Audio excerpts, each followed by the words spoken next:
பதக்கங்களை வென்றிருக்கின்றார் உலக அளவில். நான் சேருவதற்கு முன்பு இந்த பொறுப்பு எடுப்பதற்கு முன்பு தேசிய அளவில் கூட யாரும் கிடையாது. இப்போ 100க்கு 120 115 பேர் வேர்ல்ட் லெவல்ல மெடல் சாம்பியன்ஷிப் எல்லாம் வாங்கிட்டு வராங்க. எனக்கு ரொம்ப சந்தோஷமா இருக்கு. காரணம் ஊக்குவிக்கிறோம். எல்லா இந்த விளையாட்டு பேட்மிண்டன் நல்ல திறமையான பிள்ளைகளை தேர்வு பண்றோம். நான் அந்த பொறுப்பேற்றதுக்கு முன்பு அந்த கோச்சுக்கு வேண்டிய 2 பேர் அனுப்புவாங்க, தலைவருக்கு வேண்டிய 2 பேர் அனுப்புவாங்க, செயலாளருக்கு வேண்டிய 2 பேர் அனுப்புவாங்க.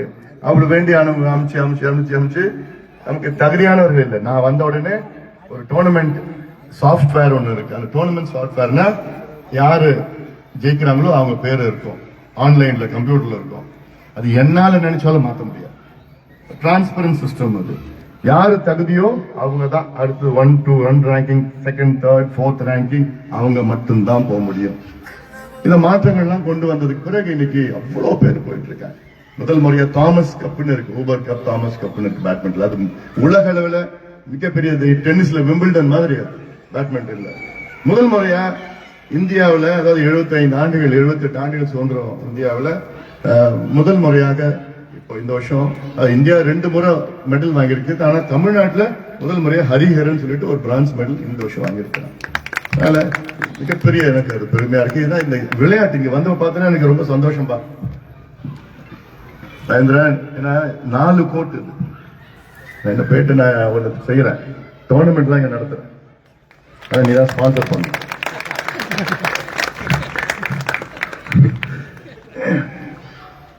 கிவ் அண்ட் டேக் தான். அதனால இது வந்து நிறைய பேர் பயணிருக்கு. உண்மையிலேயே நல்ல எனக்கு ஸ்போர்ட்ஸ்னா எனக்கு ரொம்ப ரொம்ப பிடிக்கும். ஆனா சின்ன வயசுல இருந்து ஒரு ஆத்லீட். ஸ்கூல்ல படிக்கிறப்போ 100 200 meters, hurdles, triple jump, long jump நான் தான் சாம்பியன். ஸ்விம்மிங்ல நான் தான் champion. Football team captain, hockey team captain, volleyball team captain, volleyball டீம்ல இருந்தேன், பாஸ்கெட் பால் டீம்ல இருந்தேன். எல்லா டீம்ல கிரிக்கெட் தவிர மற்ற எல்லாமே நான் ஆடுவேன். கிரிக்கெட்டும் ஆடிட்டு இருக்கேன். Sports very very passionate about sports. ஏன்னா தமிழ்நாட்டில் உள்ள நம்மளுடைய பாடத்திட்டம், நானும் நம்முடைய மருத்துவர் சுந்தரராஜன் டாக்டர் சேலத்திலிருந்து நாங்கள் ஒரே வண்டியில் தான் வந்தோம். நம்முடைய பாடத்திட்டங்களை பற்றி பேசிட்டு வந்தோம். கார்ல கிட்டத்தட்ட 2 மணி நேரம் டிராவல் பண்றப்போ எப்படி இருக்கணும் பாடத்திட்டம், இருமொழி கொள்கை, மும்மொழி கொள்கை எல்லாம் நம்ம பத்தி பேசிட்டு வந்தோம். ஏன் என்ன எப்படி இருக்கு. அப்புறம் அவர் சொன்னார், ஏன் 3 மொழி கத்துக்கூடாத. நான் சொன்னேன் 3 மொழி கத்துக்கலாம், ஆனா அந்த 3 மொழியில மும்மொழியில இந்திய மொழின்னு சொல்லக்கூடாது. ஏதாவது ஒரு 3வது மொழி கத்துக்கலாம். நான் எனக்கு வேணும்னா நான் பிரெஞ்சு கத்துக்கலாம், ஜெர்மன் கத்துக்கலாம், ஸ்பானிஷ் கத்துக்கலாம்.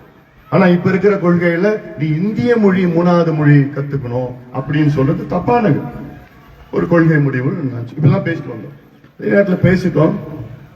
என்னை பொறுத்த வரைக்கும் தமிழ்நாட்டில் மாணவர்கள், பள்ளி மாணவர்கள் எல்லாம் இப்போ ஒரு வாரத்துல 5 நாட்கள் அவர்களுக்கு பாடம் இருக்கு, பள்ளிக்கூடம் இருக்கு. இந்த 5 நாட்களும் அவங்க பிடி பீரியட் வச்சிருக்கணும். 5 நாட்களும் தமிழ்நாட்டுல அத்தனை மாணவர்களுக்கு எல்லாம் பிடி விளையாடணும். இப்ப பார்த்தா ஒரு வாரத்துக்கு 1 நாள் பிடி. அந்த 1 நாள் பிடி பீரியடே வா மேட்ச்ல நிறைய ஓல்டு இருக்கு வந்து உட்காருன்னு சொல்லிடுவாங்க. அதனால இதெல்லாம் தவிர்க்கணும். அவசியமா கம்பல்சரியா 5 நாளும் பிள்ளைங்க விளையாடணும். ஏதாவது ஒரு ஸ்கீம் போட்டு விளையாடணும். ஆனா பாதி ஸ்கூல்ல கிரவுண்ட் இல்லை.